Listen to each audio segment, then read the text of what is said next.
page 63. Ouais, je trace la route dans mon vieux coupé P5 Baby Color. J'aime sa puissance et le velouté de son V8. Son élégance rustique, ses sièges profonds en cuir connolly, le noyer du tableau de bord et des portes, et son odeur. Elle va de pair avec les costumes en gros velours côtelé que j'affectionne, des fringues de vieux smoke Chloé.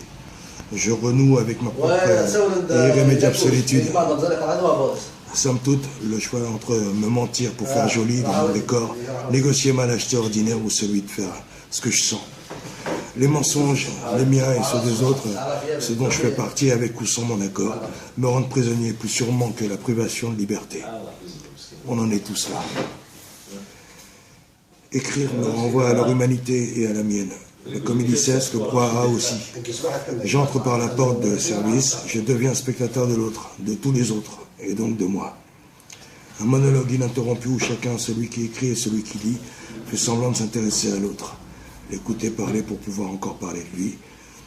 Au fond, tout le monde s'en fout. On décortique le monde pour mieux truquer la réalité. Les apparences demeurent saines et sauves. Direction donc les Cévennes.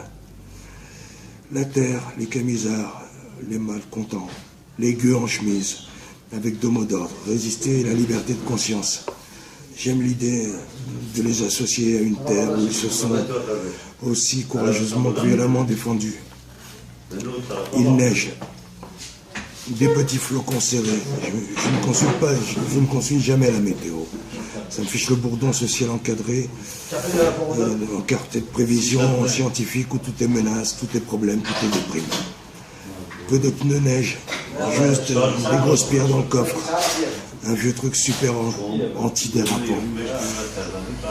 Personne.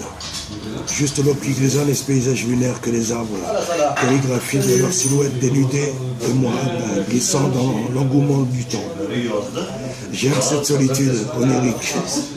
Le silence feutré de la neige et par-dessus tout, partir à l'aveuglette, passer d'un nulle part à un autre ailleurs, me laisser aller à moi-même. La neige s'affale, entraîne blanche sur le pare-brise. J'écoute Nina Simone, My Baby Just Care For Me. Le faisceau de phare éclaire pauvrement la route, une couche de glace brillante et durcie dont je devine à peine les reliefs. Je cale une cigarette entre mes lèvres et lâche le volant pour l'allumer. Je n'ai pas vu l'ombre de l'animal surgir du bas-côté. J'ai freiné brutalement. Les pierres dans le coffre n'ont servi à rien. La rover et l'animal ont tournoyé sur eux-mêmes, unis dans le même mouvement giratoire avant de plonger tous les deux la voiture sur le côté. Le jeune cerf, les pattes écartées dans le fossé. Ma tête a heurté violemment le volant. Je suis resté quelques secondes sans bouger, complètement sonné. Le froid a agi comme un révulsif et m'a fait frissonner. Je me suis extirpé de la rover, inspirant longuement l'air glacé. Le cerf s'est redressé, a levé la tête, m'a regardé, puis s'est éloigné d'une démarche chancelante. Je me suis frictionné le visage et la nuque avec une poignée de neige, histoire de recouvrer complètement mes esprits. J'ai ferraillé avec le coffre pour prendre mes bagages. J'ai allumé une nouvelle cigarette en pestant contre moi-même. Pourquoi n'avais-je pas écouté le conseil que le jeune gars du pays m'avait donné à la pompe à essence? Vous ne montrez pas avec la neige qui est tombée cette nuit. Il vous faudrait des chaînes. J'avais haussé les épaules, dubitatif. J'avais les pierres dans le coffre. Les pierres dans le coffre. Le ciel bas, métallique, cuivré d'aurore, en plus éclatante, la blancheur de la campagne. Un vent glacial agite la cime des arbres. Pas un chant d'oiseau, je suis seul. Perdu au milieu d'une part, en paraboots, sans gants, avec un téléphone mais sans couverture comme on dit. 6 heures du matin à ma montre. En face de moi, un chemin qui s'enfonce entre une rangée de peupliers argentés au tronc crevassé, le long desquels l'année s'accroche en minuscules amas. Leur alignement tiré au cours d'eau me convainc d'une proximité humaine. Je sens le froid gagner lentement mes pieds et remonter le long de mes jambes.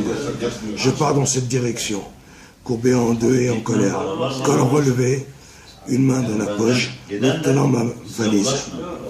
Ce genre de truc qui t'arrive sans crier gare, c'est ce que Paul Auster, un écrivain que j'apprécie, appelle la contingence de la vie. On est tributaire de leurs conséquences, qu'on les subisse ou qu'on les choisisse. Chacun est redevable et gardien de ses fêlures. Les miens ont bifurqué ce matin-là, quand j'ai rencontré Catherine, le Modif et tous les autres.